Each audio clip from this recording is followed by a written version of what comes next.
Hi, welcome to Soulpath Astrology and this week's Astro Energy Report and three-card general tarot spread.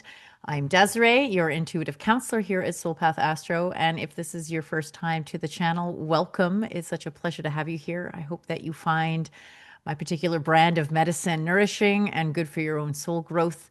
If you are returning, thank you. I so appreciate your continued patronage and co-creative juices that we are building here together as a community. Yeah, this has been an interesting few days. Last week was pretty intense. I think some of you have probably felt that the weekend was going to be particularly crunchy, or at least it was supposed to be, astrologically speaking.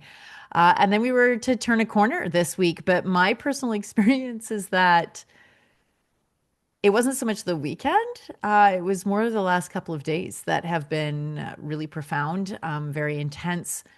And in keeping with the astrology, opportunities to be really transmuting and alchemizing past karma, making new choices, and having,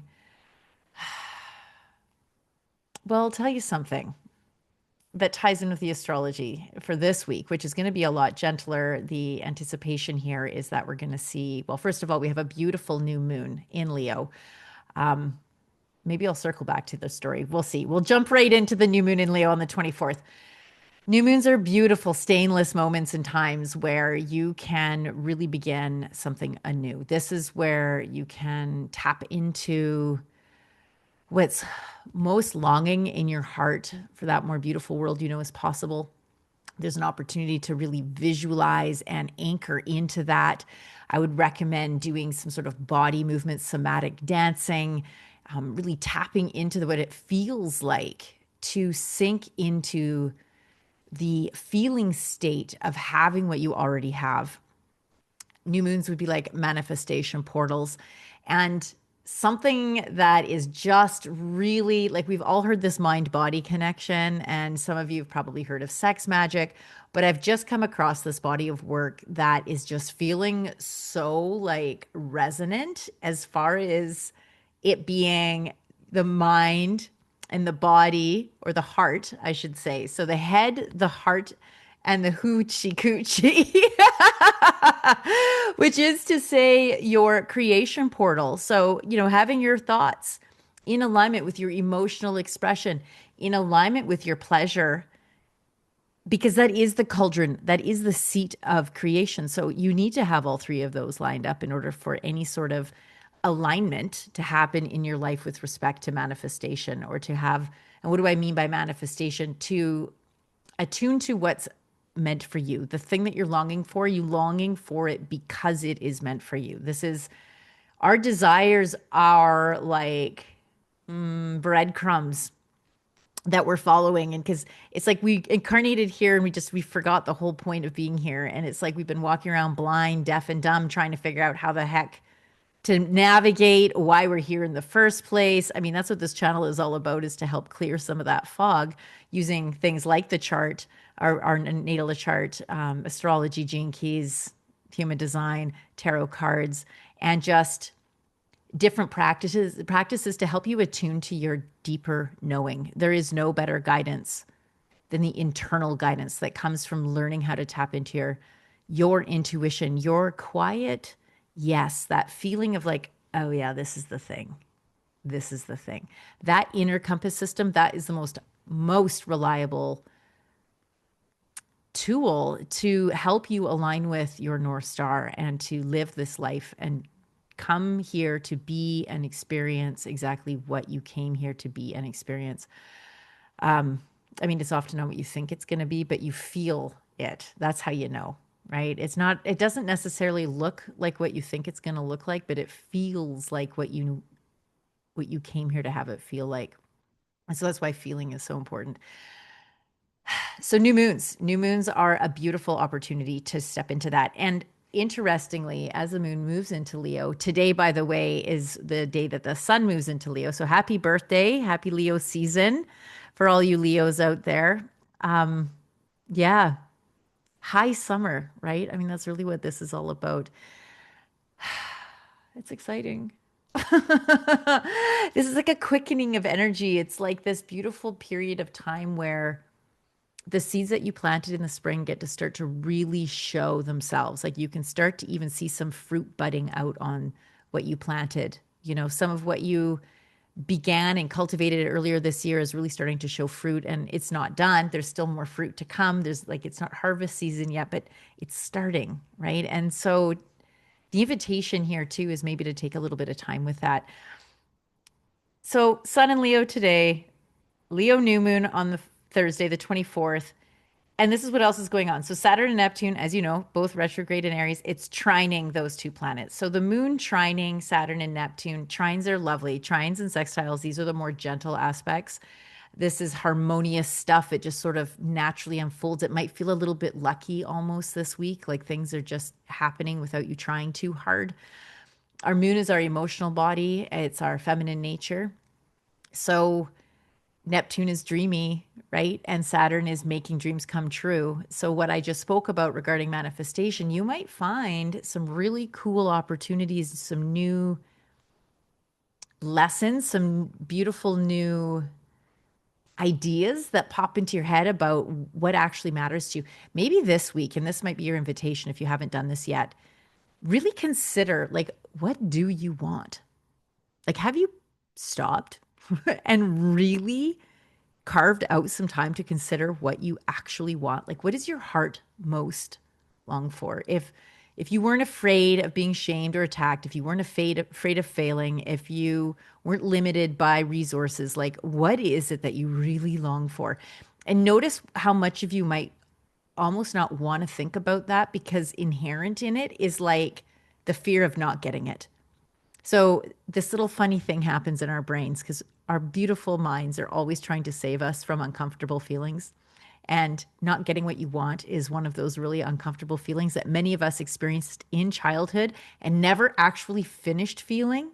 So the fear of feeling it is still trapped in our body. And that's actually the seat of a lot of procrastination and a lot of, when you think you don't know, it's your body's way of trying to protect you from knowing, because then if you knew, then now there's a chance of losing the thing that you actually want. So this is about cultivating some space and some practice around learning to feel disappointment so that your avoidance of feeling disappointment stops being the thing that actually blocks you from what you're wanting.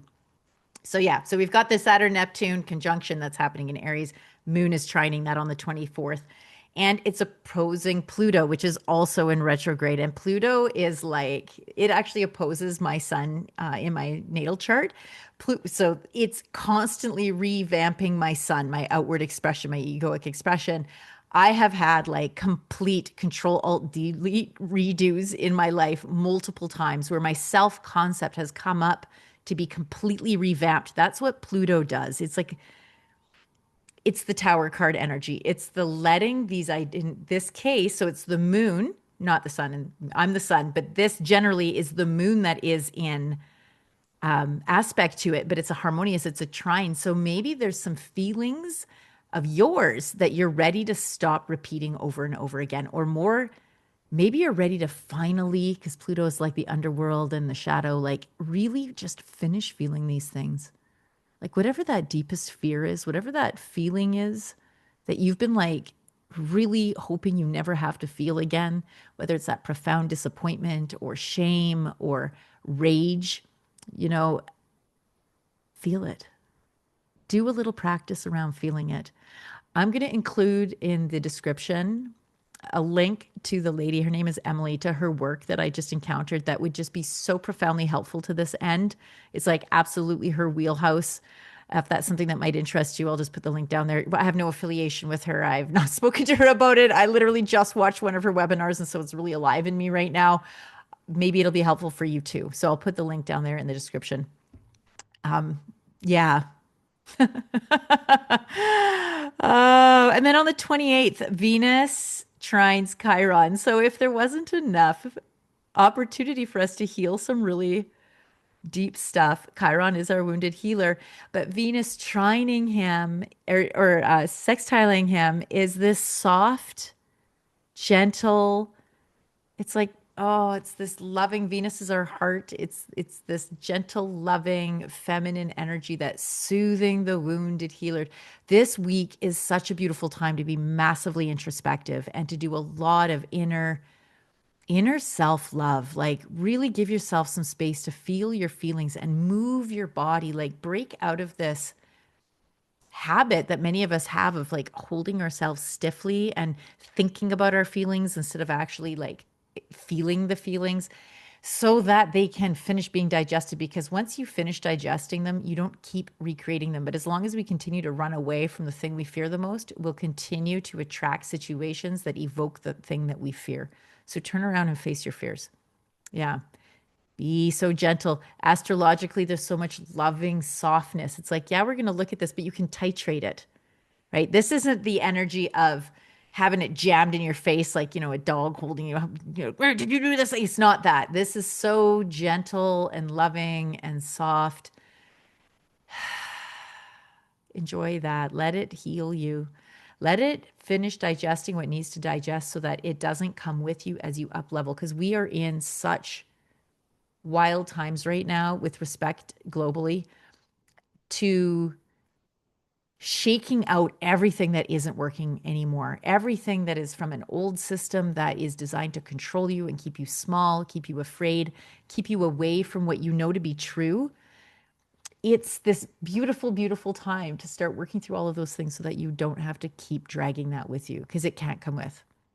So the sooner you let it go, the sooner your upward flight path will smooth out. And the beautiful thing about it is how you do that is through pleasure. It's not through pain. It's not, I mean, you might feel pain, you might have to express it, but science has proven if you fully feel your feeling, like really just let it course through your body without attaching a whole bunch of story and shit around it, 90 seconds. 90 seconds to fully feel that shame flood, to fully feel that murderous rage to move through your body, fully feel that gross disappointment, like the dejection of not getting what you wanted, maybe the anger around not getting what you wanted. Like there's all these cool, it's 90 seconds. Like you can do 90 seconds. You've got this and just finish it. And then it doesn't have to follow you forward and you don't have to keep repeating it. And you can finally step into this next iteration of yourself. So yeah, we'll end it with that with the Astros. Let's step into the card reading portion. Before we do though, let's have a moment together to ground and center. Closing your eyes if that feels good to you and you're not driving. Arriving in this moment, arriving in your body, noticing how the chair you're sitting on is supporting you. Notice this air around you and the space that you take up in it. Notice your breath. Take another really big, deep breath with me. Inhale. Let it out with a.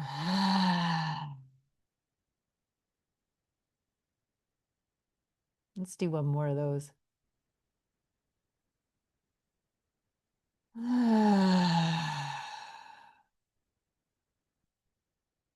Yeah, that's good stuff. Okay, so let's step into this. Here is your card selections for this week. We have card 1, card 2, and card 3. Sitting with those, which one seems to stand out to you most? Or maybe it's all 3, and that's okay too. Okay, without further ado, here we go. Card 1. If this was your selection, this is what you've got. The Knight of Swords. The Knight of Swords is all about rash decisions or quick decisions. He's very bold in his action. There's a lot of energy of like going forward, charging forward. Sometimes there's a quality of charging forward too fast, like without doing your due diligence or really thinking about it all the way through. That may result in a little bit of cleaning things up on the other side.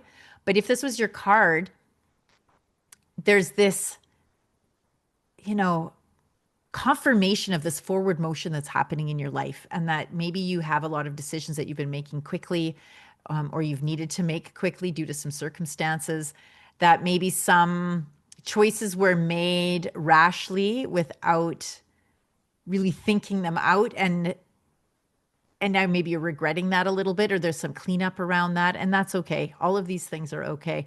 With the Knight of Swords, it's a very activated, very like passionate kind of energetic card. And so, I invite you, even in this introspective week, to like go in and notice that part in you. Maybe make friends, befriend the Knight of Swords, the one that goes charging in. Maybe that Aries type energy, the ready, fire, aim kind of energy. And sometimes that's exactly what's appropriate because we're stuck in indecision, right? We've got that paralysis through analysis thing going on. And the Knight of Swords is saying, like, just cut through just fucking pick something and do it. We'll clean up the mess later if we need to. That's sort of the energy of the Knight of Swords. So I hope that lands. I'm curious to know what's going on.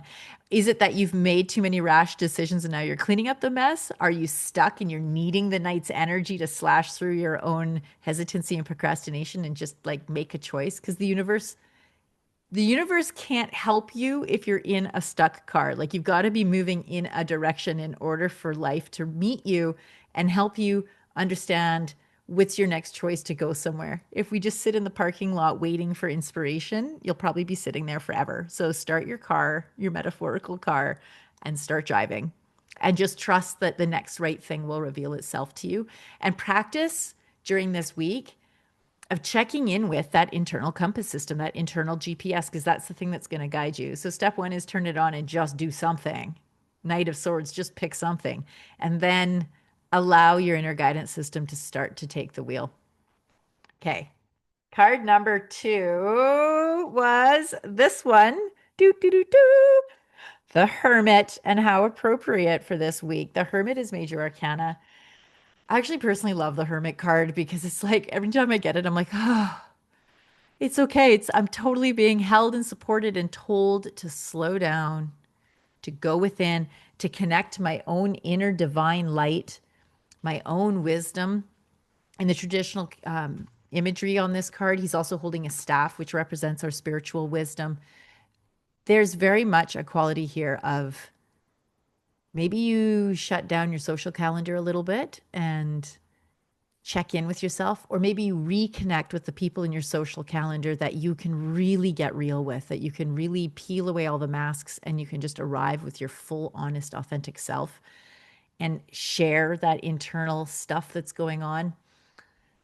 I mean, the Hermit is usually isolation, but there's something to be said about having one or two choice friends that you can feel just as at ease in their presence as you can on your own.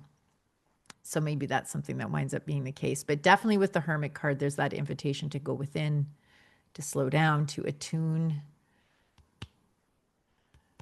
even to start with your own heartbeat. It's such a simple, like it's like not everybody's good at visualizing, but can you connect to your heartbeat? Because this is a really beautiful meditation and a way to notice yourself here in this body, to be cognizant in a very real and somatic way that you are here, that you exist in this present moment.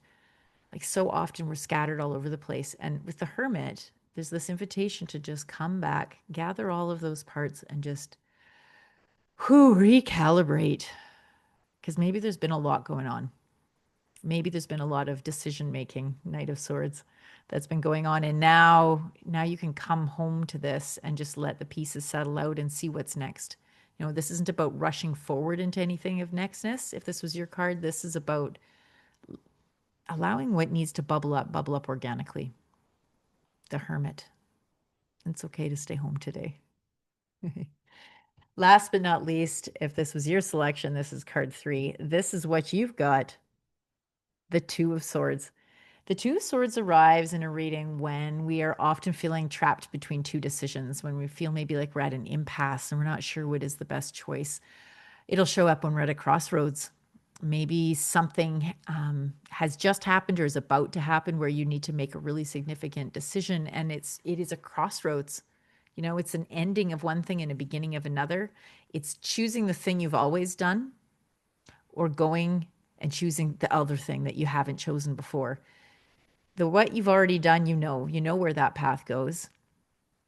The thing you haven't chosen, the behavior you haven't chosen, the thought system you haven't really engaged with, that's going to take you somewhere new.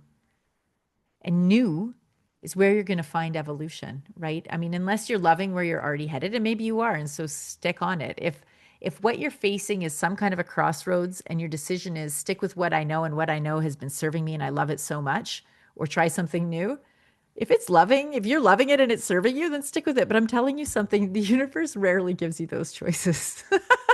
At least in my experience, if I'm at what feels like a significant crossroads, my choice is do what I've always done and get the results I've always had that I'm not overly down with, that I'm ready to evolve from, that I want something new, or do the scary brand new thing you've never done and see where that takes you.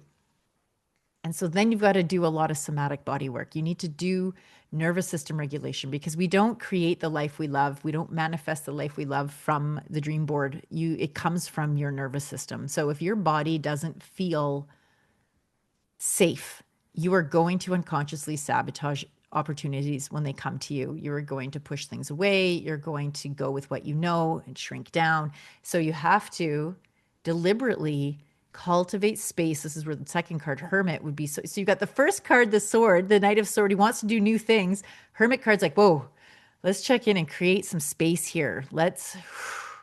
Because the Sword, like, this is a big choice. This is a big crossroads if we're going to just stick with what we know with the same nervous system calibration that can only handle so much. Or do we want to step into something bigger? Do we want to step into something more? Do we want to start living a life that feels less closed, less scared, less crunched down, less expressed? Are you ready to step into a life that feels way more expressed, way more alive, way more passionate, way more like your whole body's in it. Your whole emotional body's in it. Your energy lights up the room when you walk in. Like you are feeling like you're on fucking fire. If that's what you want, then you need to cultivate a nervous system that can handle that. So, two swords. What are you doing? What is your crossroads? What are you going to choose? And then what are you going to do to support yourself through that? So if you want some help with you with that, that's like what I do. These readings aren't just astrological readings. I use them as coaching platforms. We use them to attune to and get a really clear handle on what the specifics are that's coming up for you. And then I start to cultivate an energetic space for you to do what you need to do to move yourself forward. And really, at the end of the day, it's a mirroring exercise for you. It's for you to help see your own greatness and then to co-regulate with somebody who's holding a regulated space for you so you can start to identify where that is in yourself and build the capacity to regulate on your own. Really, that's what's happening in these readings. If that sounds good, if that's something that you want to explore, you can DM me. You can find the link to there's either card readings or using the astrology, links to those two in the description of the card and also as a pinned comment. Yeah, you guys, if you found value in this video, please like it, subscribe to the channel if you haven't, share with a friend, help me grow. It would be great if we could reach more people because the more of us that are lit up, the more of us that feel like we are living on fire, living like in our bodies, like fucking here for real, in love, in joy, in service. Like while the world is on fire right now more than ever, we need those of us that can carry the light, that want to be beacons of light, to figure out how the frig to do that and to collectively come together just to exponentially increase that light. We can't focus on what we don't want, and this isn't about spiritually bypassing or like sticking our heads in the sand and like, or na na na na na, but it's where your focus goes, grows, to pull from a bumper sticker, but it's true. So in acknowledgement of the flames that is, the world is on fire, can you are you brave enough to be a beacon of the light, of like just so devoted to bringing forward a world where you feel safe, where your neighbors feel safe, where you feel like loved and cherished and seen and recognized, and that you build a world where that is the norm, not just for you, not just for your family, but for everyone, everywhere, where we are harmonized and unified. And if that's what you want, then find it within yourself and start to really allow your mind to expand into this concept that we're all one. And the more that you can love on yourself, the more that that radiates outwards, the more that you can invite in your prayers and in your manifesting love and solace and prosperity in every possible way for all, the greater this energy can be. The more of everybody's dreams come true. This is the real, elevation. When they say that if you pour up here, the trickle down effect, like, oh, well, if I'm doing really well, then those below me will do well, and those below me will do really well. That's true, but it's energetic. It's like if you can include others in your well wishes, if you can wish the whole world prosperity, love, safety, nourishment, that amplifies the energy of that prayer. So, yeah, kind of went off on an unexpected tangent there. I hope it landed though. Like, I'm just so freaking passionate about this right now. This believing that the greatest work we can each do is really honing in and getting clear on what is it that you're most passionate about? What lights you up? And can you connect that globally? Can you bring that into the whole collective? Yeah. Okay. I love you. As always, you know where to find me if you want to connect. I hope you have a super beautiful week, you too. Not just you two, all of you. All of you. And yeah, I will see you next Tuesday. Bye for now.